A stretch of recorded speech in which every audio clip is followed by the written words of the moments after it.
बिस्मिल्लाहिर्रहमानिर्रहीम। अस्सलाम वालेकुम viewers, Bilal Shafiq YouTube channel में आपको खुशामदीद कहता हूँ। व्यूअर्स, मेरी आपसे रिक्वेस्ट है कि मेरे इस चैनल को लाइक करें, सब्सक्राइब करें, कमेंट करें, शेयर करें, ताकि मेरा और आपका अवामी रब्ता मज़ीद तगड़ा हो। मैंने ज़िंदगी में कभी किसी को बद्दुआ नहीं दी, लेकिन आज मैं बद्दुआ देने जा रही हूँ, क्योंकि मेरे भाई इमरान खान को जिसने भी नाजायज़ तंग किया है, मैं अल्लाह से दुआ करती हूँ कि अल्लाह उससे निशान इबरत बना दे। ये बात की है नूरीन खान साहिबा ने। फिर आपको मैं एक बात बताऊँ, ये बात याद रखिएगा, इंसान बद्दुआ तब देता है जब उसकी बस हो जाती है, जब उसकी हिम्मत जवाब दे देती है, जब वो ये महसूस करता है कि मेरे पास जितने भी दुनिया के ज़राए थे, जो कुछ मैं कर सकता था, जो मेरे रेफरेंसेस थे, जो मेरी अप्रोच थी, जो मेरी कैपेसिटी थी, जो मेरा पोटेंशियल था, जितनी मेरे अंदर ताकत थी, जो मेरे पास ज़राए थे, पैसा था, जो कुछ मेरे पास था, वो मैं इस्तेमाल कर बैठा हूँ, लेकिन मेरा मामला हल नहीं हुआ। तो तब इंसान ये समझता है कि फिर उसके पास एक ही रास्ता बचा है, वो अल्लाह की ज़ात का। तो उस वक़्त फिर इंसान अपने जो मुखालफीन होते हैं उन्हें बद्दुआएं देता है और अपने लिए अल्लाह ताला से आसानी की दुआ मांगता है। और फिर अगली खबर आपके साथ शेयर करने से पहले मैं आपको एक क्लिप दिखाता हूँ।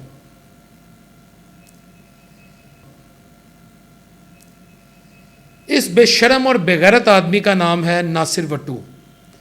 ये वहाँ एक मासूम बच्ची कसूर में गली में वो साइकिल चला रही थी। मेरा ख्याल है मैक्सिमम अगर आप इस बच्ची को देखें, को 5-6 साल इसकी एज थी। इस बेशरम बेगैरत इंसान ने उसके साथ भी दरिंदगी करने की कोशिश की। और मैं सैल्यूट पेश करता हूँ DPO कसूर को, जिन्होंने इस पर नोटिस लिया और ये गिरफ़्तार हो गया और ज़ख्मी हालत में है। और ज़ख्मी हालत में ये है कि इसके अपने हथियार से इसके जो इंतहाई सेंसिटिव पार्ट है, अब मैं आपको क्या बताऊं, वहाँ पर गोली लगी है इसको।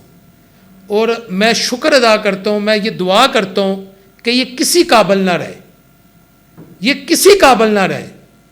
कसूर पुलिस को मैं सैल्यूट पेश करता हूँ कि उन्होंने इस बेशरम आदमी को पकड़ा है। ये बाकायदा CCTV में ये वीडियो कैप्चर होगी। पता नहीं कितनी गलियाँ मोहल्ले ऐसे हैं जहाँ पर हमारे छोटे छोटे बच्चे बच्चियाँ जो हैं उनके साथ क्या कुछ हो जाता है, मगर वहाँ CCTV कैमरा नहीं होता, या कोई आँख नहीं दे पाती और बात कहाँ से कहाँ चले जाती है। लेकिन मुझे सुकून मिला जब मुझे पता लगा इसके इंतहाई सेंसिटिव पार्ट को ज़ख्मी हो गया या उसको ज़ख्मी कर दिया गया इसकी अपनी गोली से। ठीक है जी। लेकिन यहाँ मैं कसूर पुलिस से एक रिक्वेस्ट करता हूँ, इसको CCD के हवाले कर दें, इसको CCD के हवाले कर दें और तारीख़ की तारीकियों में से इस कूड़े करकट को फेंक दें बस। और व्यूअर्स, आज की मेरी दूसरी खबर है सुहेल वड़ाई साहब के मुतल्लिक। मैं यहाँ कोई फ़िज़ाली की बात नहीं करने लगा, लेकिन मैं आपको एक 100% कन्फर्म न्यूज़ दे रहा हूँ, क्योंकि मैंने सुहेल साहब के साथ 3-4 साल काम किया है जंग अखबार में एज ए रिसर्चर। तो सुहेल वड़ाई साहब के ना मिनिस्ट्री ऑफ इंटीरियर या इंटीरियर मिनिस्ट्री से बड़े अच्छे मरासिम हैं।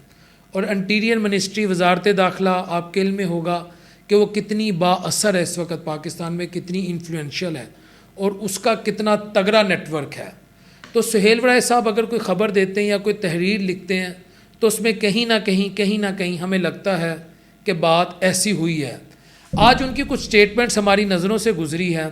वो ये कहते हैं कि एक हवा चली कि मौजूदा जो सिविलियन सदर हैं और जो मौजूदा सिविलियन काबीना है, एक नज़रिया था, एक नैरेटिव था, ये बोझ है, जब तक इससे जान नहीं छुड़ाई जाएगी रियासत वैसे तरक्की नहीं करेगी जैसे रियासत तरक्की करना चाहती है, जैसे अदारे जो हैं वो तरक्की करना चाहते हैं। ये नैरेटिव ने ज़ोर पकड़ा। लेकिन जो सबसे ताकतवर तरीन शख्स है उसने वो ये समझता है कि नहीं, हमें इनको साथ लेकर चलना है ताकि मामलात बिल्कुल ही कोलैप्स ना कर जाएँ, रियासत के मामलात भी चलते रहें। ये बिल्कुल आज उनकी आप स्टेटमेंट देख सकते हैं, मैं इसे चला भी रहा हूँ। तो फ़िलहाल उन्होंने कहा वक्ती तौर पे जो एक नैरेटिव इमर्ज हुआ था कि रियासत अब इनसे भी जान छुड़ाए, क्योंकि उस नैरेटिव में या उस ग्रुप को ये लगता है जो ये समझते हैं कि सिविलियन सदर या सिविलियन काबीना जो हैं वो वैसे डिलीवर नहीं कर पाई जैसे वो कर सकती थी। वो ये समझते हैं कि अगर रियासत इनसे जान छुड़ा लें, क्योंकि जब सब कुछ ही खुल के सुने आप अदारे कर रहे हैं, आपकी इंटीरियर पॉलिसी वो देख रहे हैं, आपकी मैशत वो देख रहे हैं, सिक्योरिटी को वो देख रहे हैं, जंग में उनका रोल इम्पोर्टेंट है, भारत को शिकस्त उन्होंने दी है, लॉ एंड ऑर्डर में उनकी मामलात मुकम्मल हैं और सारे का सारा निज़ाम उनके कंट्रोल में। वरना आवाम जो है क्या 45-47 की बहस में कहाँ से कहाँ तक चले जाएं, जब उन्हें पता है सब कुछ हम ही कर रहे हैं, तो इनका बोझ हम क्यों लेके चलें? ये एक नैरेटिव है जो आज सेल साहब कह रहे हैं, ये मैं नहीं कह रहा। तो फिलहाल जो सबसे ताकतवर शख्स है उसने कहा नहीं, अभी हमें इनको साथ लेके चलना है। तो मज़ीद वो आगे लिखते हैं, वक्ती तौर पर अब ये निज़ाम चलता नज़र आ रहा है, अब कितनी देर चलता है ये अल्लाह बेहतर जानता है, मगर जो यहाँ समझते हैं ना कि वो पक्के हैं, उनको कोई तब्दील नहीं कर सकता, तो सुहेल वराय साहब का वो कॉलम पढ़ लें, सुहेल वराय साहब से वो उनकी ओपिनियन सुन लें। अगली बात जो है वो है अली मीन गंडापुर की। हसन अयूब साहब आपको पता है एक मारूफ सहाफ़ी हैं, एक निजी चैनल में बैठते हैं और वो समझते हैं कि उनके पास अंदर की खबरें होती हैं, सिस्टम से वो अपने आप को काफ़ी करीब समझते हैं। उन्होंने तो आज कह दिया कि अली मीन गंडापुर जो हैं वो तारीख़ का हिस्सा बनने जा रहे हैं, वो साहब का वज़ीर आला बनने जा रहे हैं। और दूसरी तरफ फैसल करीम कुंडी जो हैं उन्होंने भी आज एक बात की है, उन्होंने कहा है कि जिस तरह हमने कहा था कि हम इतने सेनेटर लेंगे, अब हम ये कहते हैं कि खैबर पख्तूनख्वा में तब्दीली आएगी। यानी क्या अली मीन गंडापुर की हुकूमत जा रही है? देखें, अली मीन गंडापुर की जो नेगेटिविटी है या जो उनकी वीकनेस है ना, वो अवाम में पॉपुलर नहीं है। बात एक, केपी की अवाम को वो गवर्नेंस भी अच्छी तरह नहीं दे सके। बात दूसरी, फिर सबसे भरकर पीटीआई जो इटसेल्फ उनकी पार्टी है, अगर आप उनके सपोर्टर्स देखें, उनके ऑफिस बीरर्स देखें, तो अली मीन गंडापुर उनको कोई अच्छे नहीं लगते।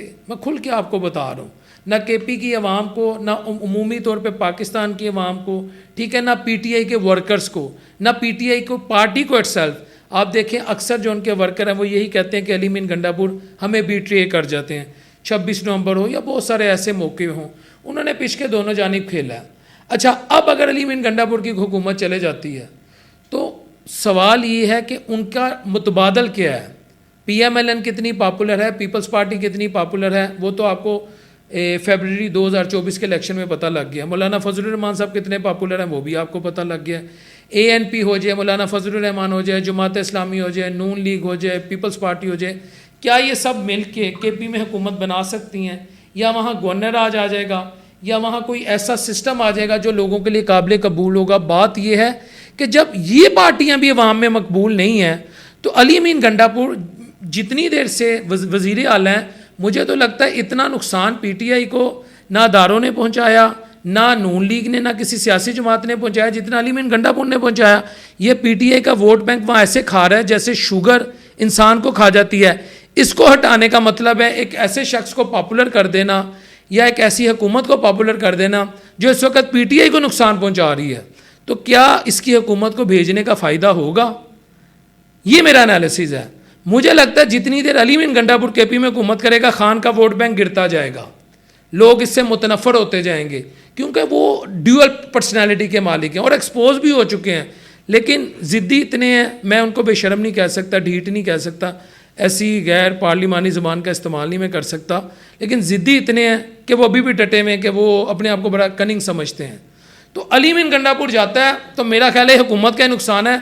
ये हुकूमत की second party Ali mean Gandapur. और वेयर्स मुनीफ फ़ारूक जो एक सहाफ़ी, उन्होंने एक अंदर की खबर दी है कि जी खान साहब को ना एक जेल से दूसरी जेल में मुंतकिल किया जा रहा है, यानी अडियाला जेल से कहीं और मुंतकिल किया जा रहा है और वहाँ उनको हल्की फुल्की सहूलतें दे देंगी। मैं आपको अंदर की खबर दे देता हूँ। बेसिकली खान साहब को अडियाला जेल से ना ऐसी जेल में शिफ्ट किया जा रहा है जो वफाकी हुकूमत की डोमेन में आएगी। ये पहली खबर है। और दूसरी खबर ये है, और वो जेल अभी अंडर कंस्ट्रक्शन है, तामीर की जा रही है, बनाया जा रहा है। जैसे उसकी कंस्ट्रक्शन हो जाएगी, जैसे वहाँ के मामलात, प्रोटेक्टिव मेयर्स, जो भी जेल के प्रोटोकॉल्स होते हैं, जो भी उनके सिक्योरिटी मेयर्स होते हैं, वो जैसे कंप्लीट कर लिए जाएंगे, खान साहब अडियाला जेल से वहाँ मुंतकिल कर दिए जाएंगे और उनको रात के टाइम मुंतकिल किया जाएगा और सरप्राइजिंगली मुंतकिल किया जाएगा। ऐलान करके नहीं मुंतकिल किया जाएगा कि परसों खान साहब की गाड़ी जो है वो निकलेगी और वो पिंडी से इस्लामाबाद की तरफ मूव करेगी। ऐसा कुछ नहीं होगा। जहाँ तक उनकी रिहाई की बात है, यहाँ मैं मुनीफ फ़ारूक साहब से एग्री करता हूँ। मैं आपको, मेरा नहीं ख्याल यूट्यूब पर व्यूज़ के लिए या जिस तरह हमारे बड़े बड़े नामवर सहाफ़ी जो डेट्स देते रहे, लेकिन मुझे आज तक अफसोस नहीं होता। मैं वैसे उनके जब चेहरे देखता हूँ मैं कहता हूँ कैसे ये 2 साल कहते रहे कि खान फ़लाँ तरीक को बाहर आ रहा है, फ़लाँ तरीक को खान ने ये कर देना है, पिंडी में फ़लाँ जनरल ने उनसे मुलाकात कर ली। अब खुल के सुन लें, या रात के तीसरे पहर VIP शख्सियत की गाड़ी अडियाला जाती देखी गई। और ख़ान के जो सपोर्टर्स हैं पाकिस्तान में ओवरसीज़ हों, वो बेचारे बड़े ऐसे होते थे कि ख़ान बाहर आने लगा। ना बाबों ने झूठ बोलते हुए शर्म की, ना नौजवानों ने। अब कुछ पाकिस्तान में, कुछ पाकिस्तान से बाहर हैं। बस मैं यही कह सकता हूँ, लेकिन झूठ बेचते रहे। तो खान साहब फ़िलहाल बाहर नहीं आ रहे। और आज की जो सबसे अहम खबर है वो ये है कि इस्लामाबाद में जो गधे के गोश्त की आपके सामने एक फैक्ट्री मिली या स्लॉटर हाउस मिला, जिसमें 1000 किलो गधे का गोश्त जो था वो कटिंग फेस में था, यानी कट चुका था, कुछ स्टोरेज में था, कोल्ड स्टोरेज में था, और 40 गधे वहाँ पे ज़िंदा थे, यानी उन्हें मज़ीद हलाल किया जाना था। अच्छा, मामला यहाँ तक नहीं है।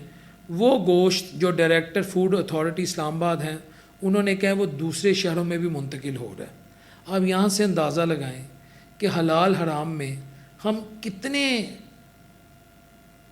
बेशर्म हो चुके हैं। मैं बड़ा सख्त लफ्ज़ बोलने लगा था। खौफ खुदा को बिल्कुल भूल चुके हैं, यानी हम अपनी कब्रों को भूल चुके हैं कि हम आवाम को गधे का गोश्त खिला रहे हैं।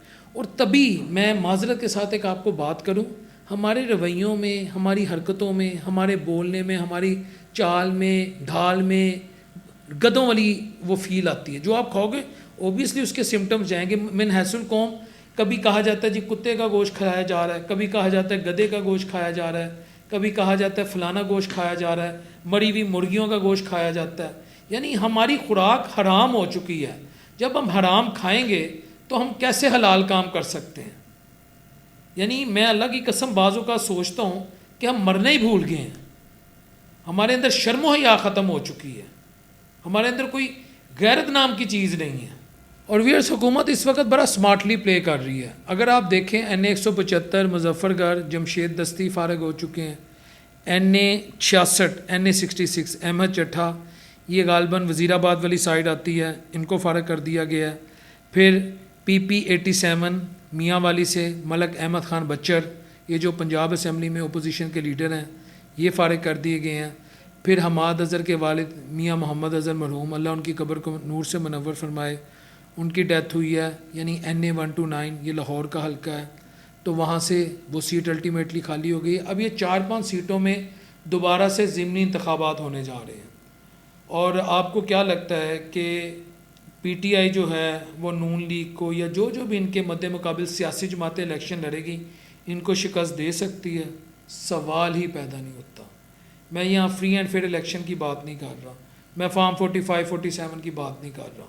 सिस्टम का कतन कोई मूव नहीं है। और जूं PTI की जो बढ़तरी है या जो उनको वहाँ पे अच्छी खासी सीटें मिल गई थी, वो आप नोट करें आहिस्ता आहिस्ता आहिस्ता बदतदरीज कम हो रही हैं। सेनेट के इलेक्शन में अली मीन गंडापुर ने तो ख़ुद उनको ज़बरदस्ती सीटें दिलवा दी। 7 या 8 सीटें खुद PTI वाले कहते हैं हम ले सकते थे, वो 6 पर आ गए। और उसके साथ साथ अब ये जो 4-5 जगहों पे इलेक्शन होने जा रहे हैं, एक PP की सीट है और 4 जो हैं वो कौमी असम्बली की सीट है। तो ये तो मेरा नहीं ख्याल कि PTI जो इन सीटों पे जो उन्होंने अच्छी खासी मेजॉरिटी से विन की हैं दोबारा विन कर सकेंगी। एक तो PTI का आवाम से रब्ता नहीं है, दूसरा PTI ग्रुप बंदी का शिकार है, तितर बितर हो चुकी है। तीसरा जो खान साहब की पॉलिसी थी या जो नया इलेक्शन जब हुआ था उस वक्त लोगों को ये उम्मीद थी कि खान साहब बाहर आ जाएंगे, इलेक्शन में उनको वोट पड़ेगा, अल्टीमेटली सेटलमेंट होगी, डायलॉग होगा, लेकिन सच वैसा भी कुछ नहीं हुआ। तो ये जो एक सिनेरियो है ना, ये PTI के हक़ में मुझे आने वाले जो ज़िमनी इंतखाबात हैं या जो बाईपोल इलेक्शन है ना, वो किसी भी तरह से PTI के हक़ में नज़र नहीं आ रहे। 2 वजूहात मैंने आपको बता दी, PTI के अपने अंदर के धरे और उनकी bad performance as a opposition party, और दूसरा सिस्टम उनको किसी भी तरह से लिफ्ट कराने में या रिलीफ देने के मूड में नहीं है। अगर आप ये समझते हैं कि हुकूमत कुछ अच्छा प्ले कर रही है, हुकूमत पॉपुलर हो रही है, या नून लीग या पीपल्स पार्टी वो आवाम में मकबूल हैं, पेट्रोल बिजली गैस की कीमतें देख लें, अशिया खुर्दोनोश की कीमतें देख लें, आम आदमी की तनख्वाह कहाँ पे है, उसके अखराजात कहाँ पे हैं, तो हुकूमत की मकबूलियत आपको यहाँ से अंदाज़ा हो जाएगा। तो बस ये आज की खबरें थी। अस्सलाम वालेकुम रहमतुल्लाहि व बरकातहू।